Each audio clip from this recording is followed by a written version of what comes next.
नमस्कार बच्चों। Last class में हम लोगों ने बेंजीन की रिएक्टिविटी के बारे में पढ़ा था।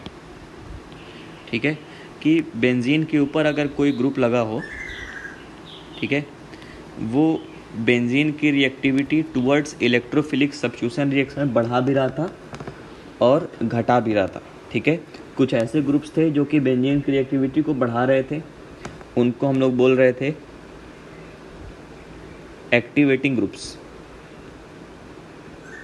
ठीक है, और जो बेंजीन की रिएक्टिविटी को घटा रहे थे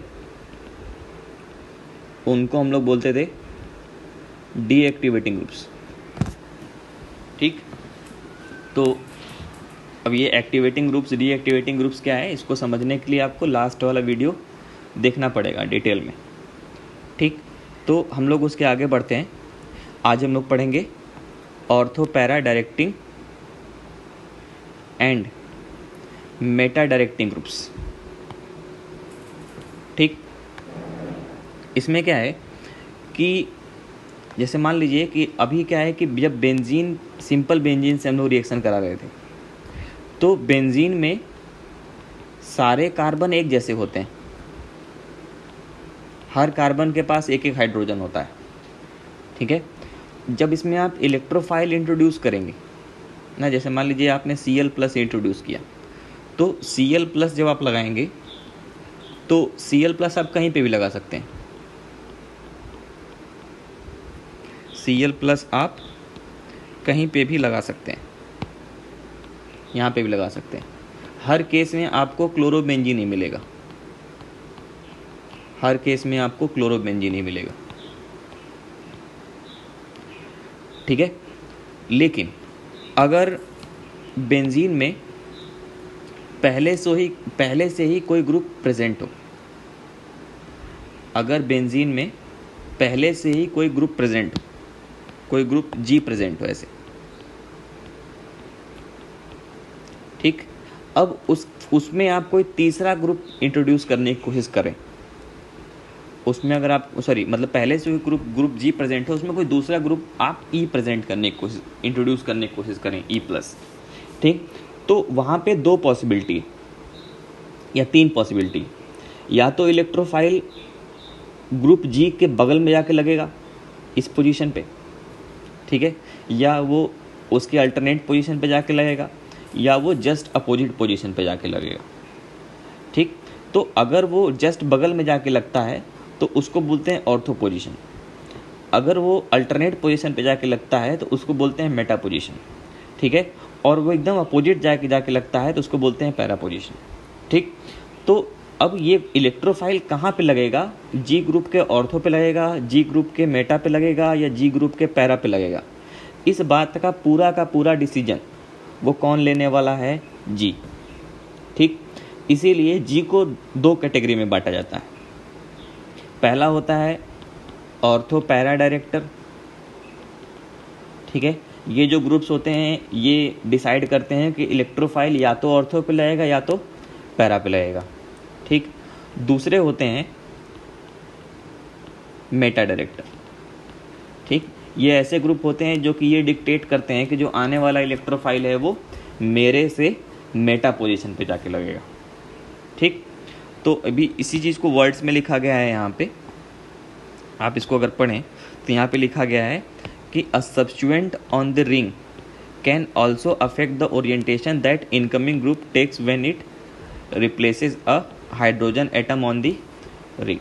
ठीक है, मतलब यही जो बात मैंने बोली कि जो वो सब्स्टिट्यूएंट जो कि पहले से प्रेजेंट है वो ये डिसाइड करेगा कि जो इनकमिंग ग्रुप आ रहा है वो कौन सा हाइड्रोजन रिप्लेस करने वाला है रिंग के ऊपर। ठीक है, उसके बेसिस पे हम लोग ग्रुप को दो पार्ट में डिवाइड कर सकते हैं। पहला है ortho para director. Ortho para directors क्या होते हैं, ऐसे ग्रुप्स होते हैं जो कि इनकमिंग इलेक्ट्रोफाइल को या तो ऑर्थो पे लगाते हैं या तो पैरा पे लगाते हैं। ठीक है, मैं फिर से बता देता हूँ कि अगर कोई ग्रुप G है, अगर कोई ग्रुप G है तो उसके बगल वाली पोजीशन ऑर्थो होती, उसके अल्टरनेट वाली पोजीशन मेटा होती, उसके अपोजिट वाली पोजीशन पैरा होती। ठीक है, तो यहाँ पे देखिए इलेक्ट्रोफाइल जो है एक बार वो बगल में लगा है और एक बार अपोजिट में लगा है, तो ये एक बार वो ऑर्थो पे लगा है, एक बार वो पैरा पे लगा है। ठीक है, तो इस ऐसे ग्रुप जो कि इलेक्ट्रोफाइल को या तो ऑर्थो पोजीशन की तरफ भेज रहे हैं या पैरा पोजीशन की तरफ भेज रहे हैं, ऐसे ग्रुप को हम लोग बोलते हैं ऑर्थो पैरा डायरेक्टर। ठीक है, दूसरे हैं मेटा डायरेक्टर्स। ठीक है, meta directors predominantly direct the incoming group to a position meta to itself. ठीक है, इसमें आप देखिए इलेक्ट्रोफाइल जो है वो जी के अल्टरनेट पोजीशन पे जाके लगा है, मेटा पे जाके लगा है, तो इसीलिए जी को हम लोग क्या बोलते हैं, मेटा डायरेक्टर। ठीक, अब कौन से ग्रुप ऑर्थो पैरा डायरेक्टर होंगे और कौन से ग्रुप मेटा डायरेक्टर होंगे, तो जितने भी इलेक्ट्रॉन डोनेटिंग ग्रुप हैं, all electron donating groups are activating groups and all are ortho para. तो जितने भी इलेक्ट्रॉन डोनेटिंग होंगे वो सारे एक्टिवेटिंग तो थे ही, और वो साथ साथ में क्या होंगे, ऑर्थो पैरा डायरेक्टर भी होंगे। जितने भी इलेक्ट्रॉन डोनेटिंग ग्रुप हैं वो सारे एक्टिवेटिंग ग्रुप हैं और ऑर्थो पैरा डायरेक्टर होंगे। ठीक है, अब देखिए कि एग्जांपल देखते हैं, जैसे मान लीजिए CH3 है, तो CH3 हमको पता है कौन सा इफेक्ट लगाता है, +H और +I। तो CH3 +H और +I लगा रहा है, तो ये कैसा ग्रुप हुआ, इलेक्ट्रॉन डोनेटिंग हुआ। इलेक्ट्रॉन डोनेटिंग है तो ये कैसा होगा, एक्टिवेटिंग होगा। अब ये एक्टिवेटिंग है तो ये कैसा होगा, ऑर्थो पैरा डायरेक्टर होगा। ठीक, मतलब कि जो इनकमिंग इलेक्ट्रोफाइल है वो या तो ऑर्थो पे लगेगा या तो पैरा पे लगेगा। तो देखिए HNO3 और H2SO4 में इलेक्ट्रोफाइल कौन होता है, NO2+। अब ये जो NO2+ है वो CH3 के या तो ऑर्थो पोजीशन पे लगा है या तो पैरा पोजीशन पे लगा है। उसी तरीके से अगर आप Cl2 और AlCl3 लेते हैं तो यहाँ पे इलेक्ट्रोफाइल होता है Cl+, और वो Cl+ या तो ऑर्थो पे लगा है CH3 के या तो पैरा पे लगा है। ठीक, अब नेक्स्ट है, अगर आपके पास इलेक्ट्रॉन विड्रॉइंग ग्रुप है, अगर आपके पास कोई इलेक्ट्रॉन विड्रॉइंग ग्रुप है ना, तो एक्सेप्ट हैलोजन सारे के सारे मेटा डायरेक्टर्स होते हैं। एक्सेप्ट हैलोजन जितने भी इलेक्ट्रॉन विड्रॉइंग ग्रुप्स हैं वो सारे के सारे मेटा डायरेक्टर होते हैं। जैसे NO2, ठीक है, NO2 एक इलेक्ट्रॉन विड्रॉइंग ग्रुप था ना, ये -M इफेक्ट लगाता है, -I लगाता है, तो ये क्या हो गया, इलेक्ट्रॉन विड्रॉइंग ग्रुप हो गया। इलेक्ट्रॉन विड्रॉइंग है तो ये क्या हो गया आपका, मेटा डायरेक्टर हो गया। इसका मतलब क्या है कि जो भी इनकमिंग इलेक्ट्रोफाइल होगा वो NO2 के मेटा पोजीशन पे लगेगा। तो यहाँ पे तो इनकमिंग इलेक्ट्रोफाइल भी NO2+ है, तो वो जाके कहाँ पे लगेगा, NO2 के मेटा पोजीशन पे। ठीक है, यहाँ पे आपने क्या लिया है, Cl2 और AlCl3, यहाँ पे इलेक्ट्रोफाइल है Cl+, ये जाके किसको रिप्लेस करेगा, NO2 के मेटा वाले हाइड्रोजन को, तो ये लग गया Cl। ठीक है, वैसे ही यहाँ पे COH है, ये भी एक -M और -I ग्रुप है। ठीक है, तो -M और -I है, तो ये भी इलेक्ट्रॉन विड्रॉइंग हो गया और ये भी ग्रुप को कहाँ भेजेगा, मेटा पोजीशन पे। तो कंसनट्रेटेड H2SO4 में आपका इलेक्ट्रोफाइल कौन होता है, SO3H, और ये जाके कहाँ पे लगेगा, मेटा पोजीशन पे। ठीक, अब मैंने बताया कि हैलोजन यहाँ पे एक्सेप्शन है। हैलोजन्स जो होते हैं इनके लिए -I ज़्यादा होता है किससे, +M से। ठीक है, तो -I +M से ज़्यादा है तो ये इलेक्ट्रॉन विड्रॉ कर रहे होंगे, ये इलेक्ट्रॉन विड्रॉ कर रहे हैं। अब ये क्योंकि इलेक्ट्रॉन विड्रॉ कर रहे हैं तो ये कैसे होंगे, डीएक्टिवेटिंग होंगे। ठीक है, तो डीएक्टिवेटिंग होने के बावजूद भी ये ऑर्थो पैरा डायरेक्टर होते हैं, इसीलिए इनको एक्सेप्शन में रखा गया है। ठीक है, तो देखिए halogen substituents are weakly deactivating groups and are ortho para directors. अब ऐसा क्यों होता है इसके बारे में आगे हम लोग डिस्कस करेंगे इसी वीडियो में। ठीक है, तो यहाँ पे क्या है, देखिए ये Cl पहले से लगा था, आप नया Cl+ इंट्रोड्यूस करेंगे तो वो या तो ऑर्थो पे लगेगा या तो पैरा पे लगेगा। अगर आप Br+ इंट्रोड्यूस करेंगे तो या तो ऑर्थो पे लगेगा या तो पैरा पे लगेगा। अगर आप NO2+ इंट्रोड्यूस करने की कोशिश किए तो वो या तो ऑर्थो पे लगा या तो पैरा पे लगेगा। अगर आप CH3+ इंट्रोड्यूस करने की कोशिश किए तो वो भी या तो ऑर्थो पे लगा या तो पैरा पे लगा। क्लियर। अब कंडीशन पढ़ते हैं कि कौन से ग्रुप ऑर्थो पैरा डायरेक्ट, मतलब ये कैसे, मतलब अगर आपको नहीं याद है, अगर आपको मतलब एक क्षण के लिए अगर आप भूल गए कि कौन सा ग्रुप इलेक्ट्रॉन डोनेटिंग है और कौन सा विड्रॉइंग है, तो ये कैसे डिसाइड करेंगे कि कौन सा ग्रुप एक्टिवेटिंग है और कौन सा ग्रुप ऑर्थो पैरा डायरेक्टर है और कौन सा ग्रुप मेटा डायरेक्टर है। तो कोई भी ऐसा ग्रुप जिसके पास कम से कम एक लोन पेयर हो, वो सारे के सारे ऑर्थो पैरा डायरेक्टर होते हैं। ऐसा कोई भी ग्रुप जिसके पास कम से कम एक लोन पेयर हो, वो ऑर्थो पैरा डायरेक्टर होता है। जैसे देखिए यहाँ पे ये जो नाइट्रोजन है, ठीक है, यहाँ पे जो बेंजीन से जुड़ा हुआ ग्रुप नाइट्रोजन है और उसके पास लोन पेयर है। बेंजीन से जुड़ा हुआ ग्रुप नाइट्रोजन है, उसके पास लोन पेयर है। बेंजीन से जुड़ा हुआ ग्रुप नाइट्रोजन है, उसके पास लोन पेयर है। बेंजीन से जुड़ा हुआ ग्रुप नाइट्रोजन है, उसके पास लोन पेयर है। बेंजीन से जुड़ा हुआ ग्रुप ऑक्सीजन है और उसके पास लोन पेयर है। बेंजीन से जुड़ा हुआ ग्रुप ऑक्सीजन है, उसके पास भी लोन पेयर है। यहाँ पे भी देखिए बेंजीन से जुड़ा हुआ ग्रुप ऑक्सीजन है और उसके पास लोन पेयर है।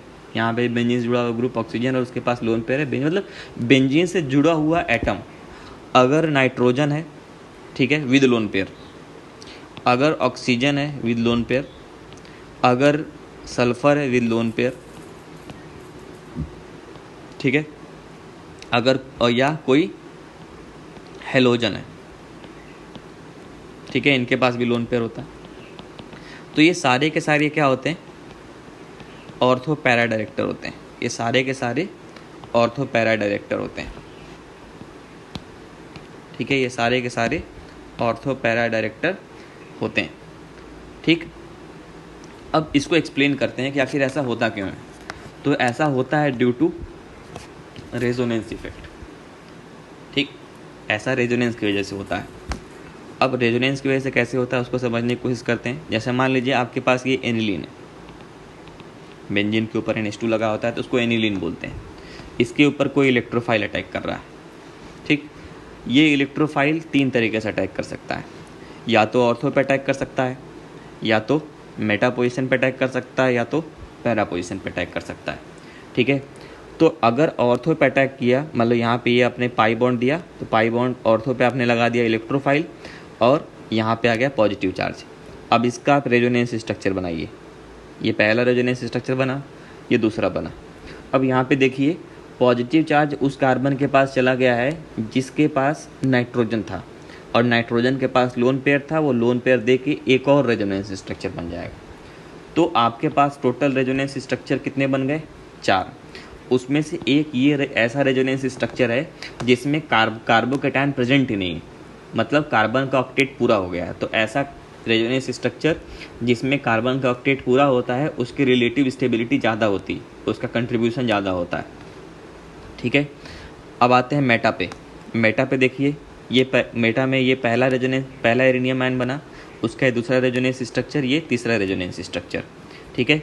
इसमें आप देखिए पॉजिटिव चार्ज कभी भी उस कार्बन के पास नहीं गया है जिस पे नाइट्रोजन लगा है, देखिए कहीं पे भी नहीं।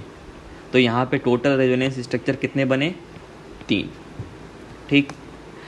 पैरा पे देखिए, पैरा पे लगाते हैं, एक ये रेजोनेंस स्ट्रक्चर बना, दूसरा ये देखिए यहाँ पे पहुँच गया उस कार्बन के पास जिस पे नाइट्रोजन लगा, तो नाइट्रोजन लोन पेयर दे के अपना रेजोनेंस बना लिया, और फिर से एक और रेजोनेंस बना। तो टोटल यहाँ पर रेजोनेंस स्ट्रक्चर कितने बने? 4।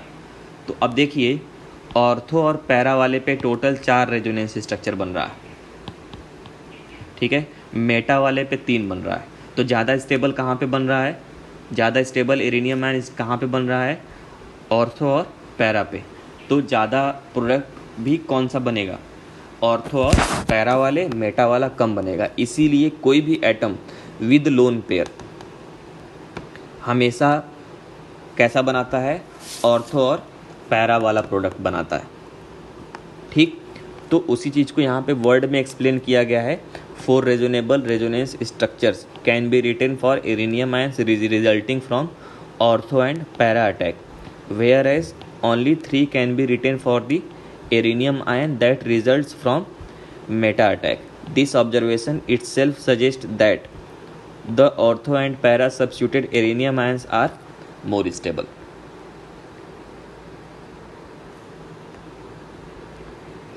ठीक। अब यही सेम एक्सप्लेनेशन हम लोग हेलोजेंस के लिए भी लगा सकते हैं, ठीक है। अब हेलोजेंस डीएक्टिवेटिंग क्यों होते हैं ये मैंने पहले आपको बता दिया है कि उनमें माइनस आई ज़्यादा होता है किससे, प्लस एम से, इसीलिए वो क्या होते हैं, डीएक्टिवेटिंग होते हैं। हम लोग डिस्कस कर रहे हैं वो ऑर्थो और पैरा डायरेक्टिंग क्यों होते हैं। तो यहाँ पे देखिए मैंने क्लोरीन को एज एग्जांपल ले लिया है। तो क्लोरीन को जब हमने क्लोरीन पे हमने एक बार ऑर्थो पे अटैक कराया, एक बार मेटा पे, एक बार पैरा पे। तो ऑर्थो वाले में देखिए 4 रेजोनेंस स्ट्रक्चर बने, ठीक है। आप इसको बना के देखिएगा, एक बार ऑर्थो पे लगा दीजिएगा इलेक्ट्रोफाइल और फिर उसके बाद आप रेजोनेंस बनाइएगा, ठीक है। मेटा वाले पे 3 रेजोनेंस बना है, पैरा वाले पे 4 बना है। तो जाहिर सी बात है ऑर्थो और पैरा वाला क्या होगा, ज़्यादा स्टेबल होगा एज़ कम्पेयर टू किसके, मेटा वाले के। इसीलिए ऑर्थो और पैरा वाले जो हैं वो ज़्यादा बनते हैं एज़ कम्पेयर टू मेटा वाले के लिए। इसीलिए हेलोजेंस जो होते हैं, कोई भी हेलोजन हो वो ऑर्थो पैरा डायरेक्टर होता है, ठीक है। तो इन शॉर्ट आप ऐसे समझ सकते हैं कि कोई भी बेंजीन से जुड़ा हुआ एटम अगर उसके पास लोन पेयर है, कोई भी बेंजीन से जुड़ा हुआ एटम अगर उसके पास लोन पेयर है तो वो क्या होगा, ऑर्थो पैरा डायरेक्टर होगा। उसके अलावा अगर आपके पास कोई एल्किल ग्रुप जुड़ा हुआ है बेंजीन से, अगर उसके पास कोई एल्किल ग्रुप बेंजीन से जुड़ा हुआ है, ठीक है, तो वो भी इलेक्ट्रॉन डोनेटिंग होते हैं और वो भी काम करते हैं ऑर्थो पैरा डायरेक्टर की तरीके से। लेकिन यहाँ पे रीजन रेजोनेंस नहीं होता है क्योंकि एल्किल ग्रुप रेजोनेंस नहीं शो करते हैं, ठीक। अब रेजोनेंस नहीं रीज़न है तो वो क्या रीज़न है, देखिए यहाँ पे बेंजीन के ऊपर एक CH3 ग्रुप लगा हुआ है और CH3 ग्रुप में कार्बन के पास लोन पेयर नहीं है। लेकिन जब आप उस पर इलेक्ट्रोफाइल लगवा रहे हैं तो इलेक्ट्रोफाइल जब आप लगाएंगे तो अगर आप ध्यान से देखिए तो ये तीनों में 3-3 रेजोनेंस स्ट्रक्चर बने, ठीक। लेकिन ऑर्थो वाले में एक स्ट्रक्चर ऐसा है जहाँ पे कार्बोकैटायन उस मतलब पॉजिटिव चार्ज उस कार्बन के ऊपर है जहाँ पे CH3 है। पैरा वाले में भी एक स्ट्रक्चर ऐसा आया है जहाँ पे पॉजिटिव चार्ज उस कार्बन के ऊपर गया है जहाँ पे CH3 है और CH3 प्लस H और प्लस I ग्रुप है, प्लस H और प्लस I ग्रुप है, ठीक है। तो यहाँ पे इन दोनों स्ट्रक्चर्स की स्टेबिलिटी क्या होगी, ज़्यादा होगी। लेकिन मेटा वाले में कोई भी ऐसा स्ट्रक्चर नहीं है जहाँ पे पॉजिटिव चार्ज उस कार्बन के पास गया हो जहाँ पे CH3 प्रेजेंट है, ठीक है।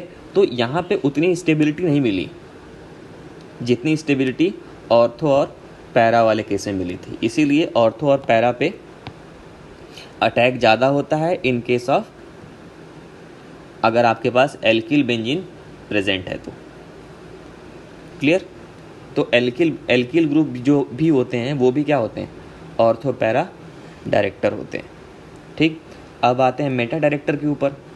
तो जितने भी ग्रुप्स हैं, जितने भी डीएक्टिवेटिंग ग्रुप्स हैं वो सारे मेटा डायरेक्टर होते हैं। अब उनमें से भी कैसे पहचानेंगे, जैसे मान लो कि अगर आपके पास कोई भी ऐसा एटम है जिसके ऊपर पॉजिटिव चार्ज है, जैसे नाइट्रोजन के ऊपर पॉजिटिव चार्ज है, ठीक है, या ऑक्सीजन के ऊपर पॉजिटिव चार्ज है, या सल्फर के ऊपर पॉजिटिव चार्ज है, या कार्बन से 3 हेलोजन जुड़े हुए हैं, ठीक है, या इसमें एक और ले सकते हैं NO2, ठीक है, या कार्बन जो है वो अपने से ज़्यादा इलेक्ट्रोनेगेटिव एटम के साथ जुड़ा हुआ है जैसे CO, ठीक है। अब वो COH भी हो सकता है, COR भी हो सकता है, COOH भी हो सकता है, ठीक है, या वो CN भी हो सकता है। तो इन सभी ये मतलब या तो उनके ऊपर पॉजिटिव चार्ज हो या तो कार्बन के साथ हेलोजन जुड़ा हो या कार्बन अपने से ज़्यादा इलेक्ट्रोनेगेटिव एटम के साथ पाई बॉन्ड बना रखा हो, ठीक है। तो ये सभी ऐसे ग्रुप होते हैं जो कि मेटा डायरेक्टर होते हैं, ये सभी ऐसे ग्रुप होते हैं जो कि मेटा डायरेक्टर होते हैं। तो जैसे यहाँ पे एग्जांपल लेते हैं CF3, ठीक है, CF3 में कार्बन से 3 हेलोजन जुड़े हुए हैं तो एक ऐसा ग्रुप है मेटा डायरेक्टर, ठीक। अब इस पे आपको इलेक्ट्रोफाइल लगाना है तो इलेक्ट्रोफाइल लगाते हैं, 3 स्ट्रक्चर बनाते हैं, एक बार ऑर्थो पे अटैक कराते हैं, मेटा पे, एक बार पैरा पे, तीनों में 3-3 स्ट्रक्चर बना। लेकिन यहाँ पर पॉजिटिव चार्ज उस कार्बन के पहले वाले में पॉजिटिव चार्ज उस कार्बन पे गया है जहाँ पे CF3 प्रेजेंट है, इसमें भी पॉजिटिव चार्ज उस कार्बन पे गया है जहाँ पे CF3 प्रेजेंट है। यहाँ पे इनमें से कोई भी ऐसा स्ट्रक्चर ऐसा नहीं है जहाँ पे पॉजिटिव चार्ज उस कार्बन के ऊपर गया हो जहाँ पे CF3 प्रेजेंट है। तो CF3 जो है वो एक -I ग्रुप होता है, और स्टेबिलिटी जो होती है, स्टेबिलिटी ऑफ कार्बोकैटायन, ये इन्वर्सली प्रोपोर्शनल होता है -I के। ठीक, तो अब क्योंकि यहाँ पे -I ज़्यादा लग रहा है ऑर्थो और पैरा वाले में, क्यों? क्योंकि यहाँ पे पॉजिटिव चार्ज एकदम CF3 के नज़दीक पहुँच गया है, और इंडक्टिव इफेक्ट जो होता है वो डायरेक्टली प्रोपोर्शनल होता है किसके, सॉरी इन्वर्सली प्रोपोर्शनल होता है डिस्टेंस के। तो डिस्टेंस जितना कम, इंडक्टिव इफेक्ट उतना ज़्यादा। तो ऑर्थो और पैरा वाले में जो इरेनियम आयन बन रहा है वो ज़्यादा अनस्टेबल बन रहा है as compared to meta attack. Meta वाला भी अनस्टेबल ही है, लेकिन मेटा वाले में की अनस्टेबिलिटी थोड़ी कम है, मतलब वो रिलेटिवली ज़्यादा स्टेबल है एज़ कम्पेयर टू किसके, ऑर्थो और पैरा के।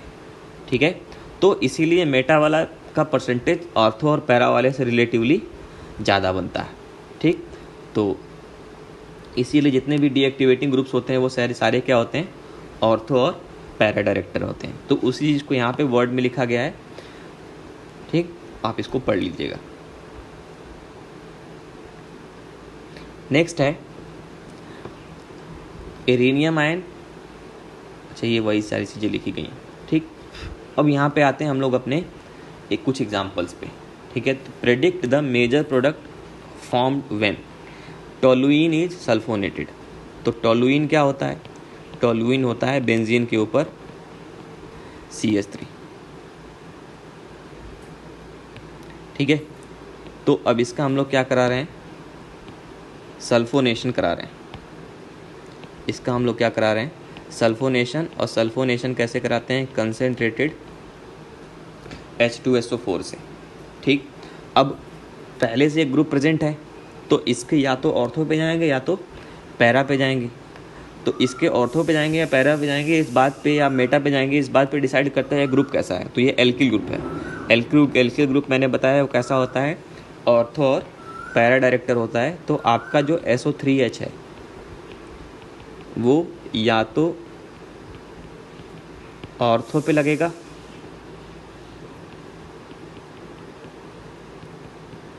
या पैरा पे लगेगा। ठीक, अब आते हैं बेंजोइक एसिड इज नाइट्रेटेड।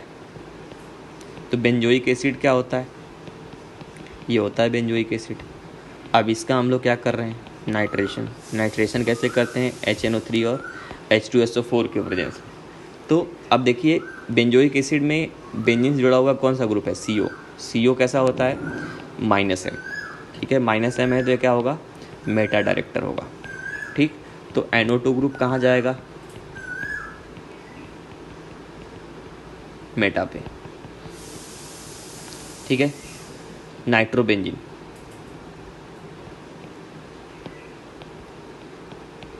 तो ये हो गया नाइट्रोबेंजीन। ठीक है, इसका हम लोग क्या करा रहे हैं, ब्रोमिनेशन। ठीक, तो ब्रोमिनेशन में अब ये NO2 कैसा है, मैंने अब हम लोग अभी कुछ देर पहले पढ़े क्या तो कैसा होता है ये, मेटा डायरेक्टर।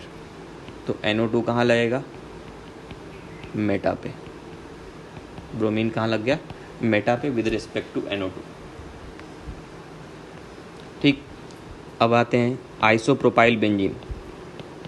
तो आइसोप्रोपाइल वो प्रोपाइल होता है जिसमें वो बीच वाले कार्बन से जुड़ा होता है। तो ये आपका आइसोप्रोपाइल बेंजीन। अब इसका हम लोग रिएक्शन करा रहे हैं एसिटिल क्लोराइड से। अब ये कौन सी चिड़िया का नाम है, तो ये है हमारा, ये हमारा एसिटिक एसिड है, ये हमारा एसिटिक एसिड है। अब इसी में OH की जगह पे आप क्लोरीन लगा दीजिए, तो ये बन गया एसिटिल क्लोराइड। ठीक, तो ये हमारा एसिटिल क्लोराइड है, और इसका हम लोग रिएक्शन करा रहे हैं AlCl3 के प्रेजेंस में। तो ये हो गई हमारी फ्रीडल-क्राफ्ट एसाइलेशन रिएक्शन। तो फ्रीडल-क्राफ्ट एसाइलेशन रिएक्शन है, तो यहाँ से Cl हट जाएगा, तो CO कार्बन के ऊपर आ जाएगा पॉजिटिव चार्ज, और वो जाके, अब ये देखिए एल्किल ग्रुप है, तो ये कैसा होगा, ऑर्थो पैरा डायरेक्टर होगा।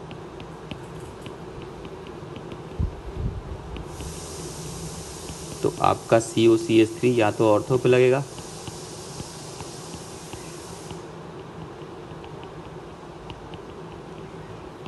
या पैरा पे लगेगा।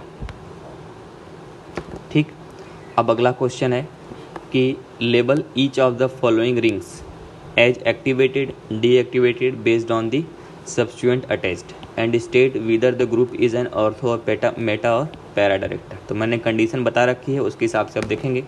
जैसे यहाँ बेंजीन के ऊपर क्या जुड़ा हुआ है, ऑक्सीजन। ऑक्सीजन क्या होता है, लोन, उसके पास लोन पेयर होता है। तो लोन पेयर है तो ये कौन सा इफेक्ट लगाएगा, प्लस एम।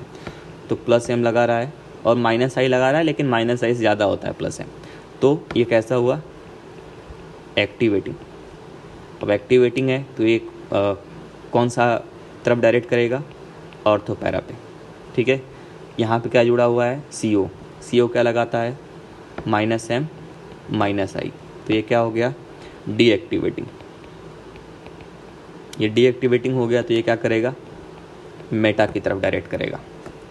ठीक है, यहाँ पे देखिए बेंजीन से क्या जुड़ा हुआ है, ऑक्सीजन। ऑक्सीजन के पास लोन पेयर है तो ये क्या लगाएगा, प्लस एम माइनस आई। प्लस एम ज़्यादा होगा माइनस आई से, तो ये क्या होगा, एक्टिवेटिंग। और ये क्या करेगा, ऑर्थो पैरा डायरेक्ट करेगा। ठीक, यहाँ पे देखिए बेंजीन से क्या जुड़ा हुआ है, नाइट्रोजन। तो ये क्या करेगा, प्लस एम इफेक्ट लगाएगा, माइनस आई लगाएगा, प्लस एम ज़्यादा होगा माइनस आई से। तो ये क्या करेगा, एक्टिवेट करेगा। एक्टिवेट करेगा तो ये कैसा ग्रुप हो जाएगा, ऑर्थो पैरा डायरेक्टर। क्लोरीन, तो क्लोरीन के लिए मैंने बताया कि माइनस आई ज़्यादा होता है किससे, प्लस एम से। तो ये कैसा हो गया, डीएक्टिवेटिंग हो गया। लेकिन डीएक्टिवेटिंग होने के बावजूद क्योंकि इसके पास लोन पेयर है तो ये क्या हो जाएगा, ऑर्थो पैरा डायरेक्टर। ठीक है, उसके अलावा यहाँ पे देखिए बेंजीन से सल्फर जुड़ा हुआ है और सल्फर 6 बॉन्ड बनाया है। तो सल्फर 6 बॉन्ड बनाया और सल्फर के पास कोई लोन पेयर नहीं है, तो ये एक्टिवेट तो नहीं करेगा। ठीक, अब ये देखिए अपने से ज़्यादा इलेक्ट्रोनेगेटिव एटम के साथ पाई बॉन्ड बनाया है, तो ये कैसा इफेक्ट लगाएगा, माइनस एम। तो माइनस एम इफेक्ट लगाएगा तो डीएक्टिवेटिंग, डीएक्टिवेटिंग लगाएगा तो ये मेटा डायरेक्टर। ठीक, तो ऐसे हम लोग पहचान सकते हैं। ठीक है, अगला है use resonance theory to explain why hydroxy group of phenol is an activating group and ortho para director. तो जैसे हम लोग अभी कुछ देर पहले एनिलीन का एक्सप्लेन किए थे, एनिलीन का हम लोग एक्सप्लेन किए थे ना, कि वो उसमें जो NH2 ग्रुप है वो ऑर्थो पैरा डायरेक्टर क्यों होता है। ठीक है, क्यों उसमें इनकमिंग इलेक्ट्रोफाइल जो है वो ऑर्थो और पैरा पोजीशन पे ही लगता है। तो उसमें हम लोग क्या किए थे, हम लोग 3 रेजोनेंस स्ट्रक्चर बनाए थे, मतलब 3 बार अटैक कराए थे। एक बार ऑर्थो पे अटैक करवाए थे, एक बार मेटा पे अटैक करवाए थे, एक बार पैरा पे अटैक करवाए थे। ठीक है, उसके बाद हम लोगों ने एरिनियम आयन बनाया था। ठीक, एरिनियम आयन में ऑर्थो वाले में 4 रेजोनेंस स्ट्रक्चर बने थे, मेटा वाले में 3 बने थे, पैरा वाले में 4 बने थे। ठीक है, तो वैसे ही देख के या अपने मन से आप इसको बनाइएगा तो आपका कॉन्सेप्ट जो है वो क्लियर होगा। ठीक है, वही सेम चीज़ यहाँ पे करनी है। ठीक, यहाँ पे मैं एक बार और एक चीज़ आपको बता दूँ कि जो ऑर्थो और पैरा पोजीशन होता है वो जो ग्रुप G लगा होता है उसके रिस्पेक्ट में होता है। ठीक है, जैसे ये ग्रुप G अगर ऐसे लगा हुआ है तो इसकी बगल वाली पोजीशन ऑर्थो है, इसके अल्टरनेट वाली पोजीशन मेटा है, इसके अपोजिट वाली पोजीशन पैरा है। ठीक है, अगर G ग्रुप टॉप पे ना लग के यहाँ पे लगाओ ऐसे, तो इसके बगल वाली पोजीशन चेंज हो गई। अब ये है तो ये दोनों पोजीशन ऑर्थो है, ये दोनों पोजीशन मेटा है, ये पोजीशन पैरा। ठीक है, अगर मैं G ग्रुप को यहाँ पे लगा दूँ तो अब इसके बगल वाली पोजीशन ये हो गई, ये हो गया ऑर्थो। ठीक है, ये हो गया मेटा, इसके अपोजिट ये है तो ये हो गया पैरा। ठीक, तो ऑर्थो और पैरा पोजीशन जो है वो रिलेटिव है with respect to G।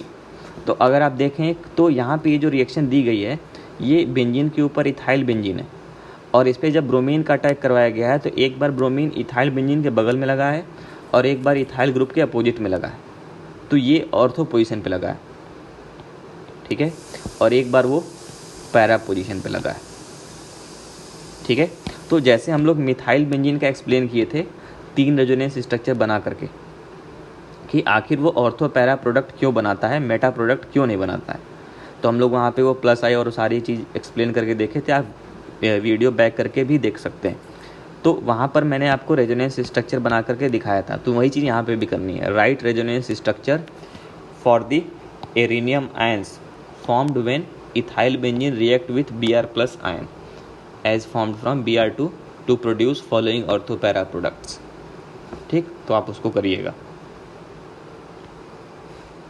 Next है, ये कुछ लास्ट के एग्जाम्पल हैं। यहाँ पे 2 बेंजीन रिंग है।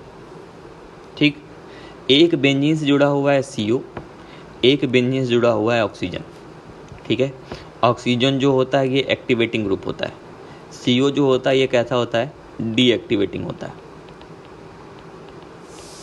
ठीक, तो ऑक्सीजन जिस रिंग से कनेक्टेड होगा वो एक्टिवेटेड रिंग होगी, CO जिस रिंग से कनेक्टेड होगा वो डीएक्टिवेटेड होगी।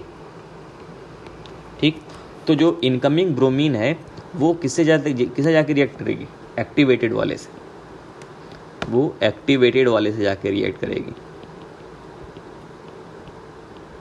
ठीक, और ऑक्सीजन के या तो ऑर्थो पे जाएगी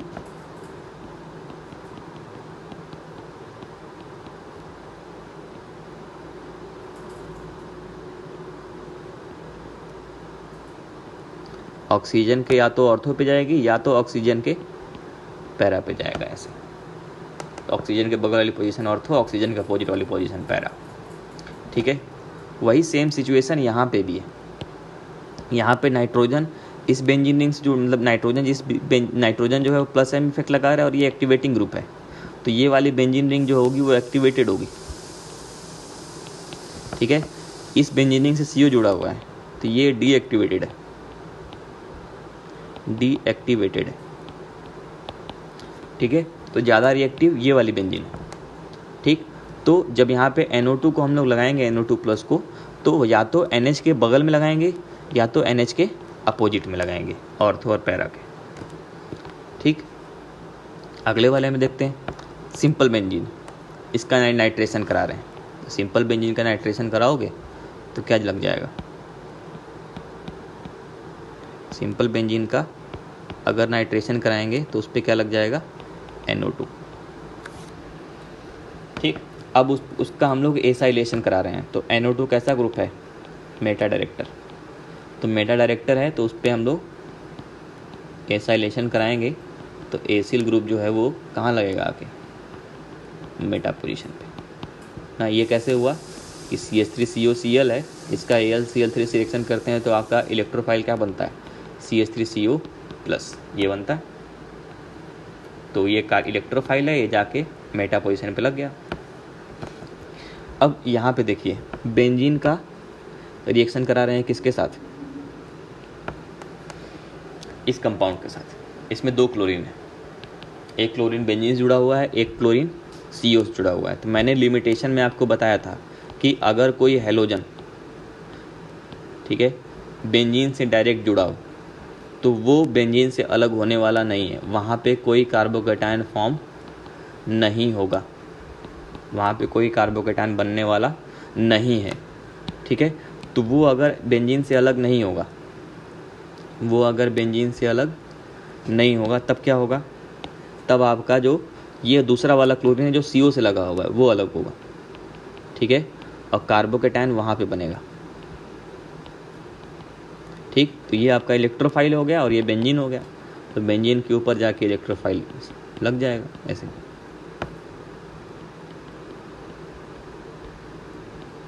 इस तरीके से, सॉरी, लग जाएगा। ठीक है, तो ये आपका बन गया फाइनल प्रोडक्ट। तो ये था आज के लिए। नेक्स्ट क्लास में हम लोग आज एक ग्रुप था उसमें दूसरा ग्रुप इंट्रोड्यूस कर रहे थे। नेक्स्ट क्लास में हम लोग पढ़ेंगे position of third group entering the ring. ठीक है, अगर आपके पास 2 ग्रुप पहले से प्रेजेंट है तो।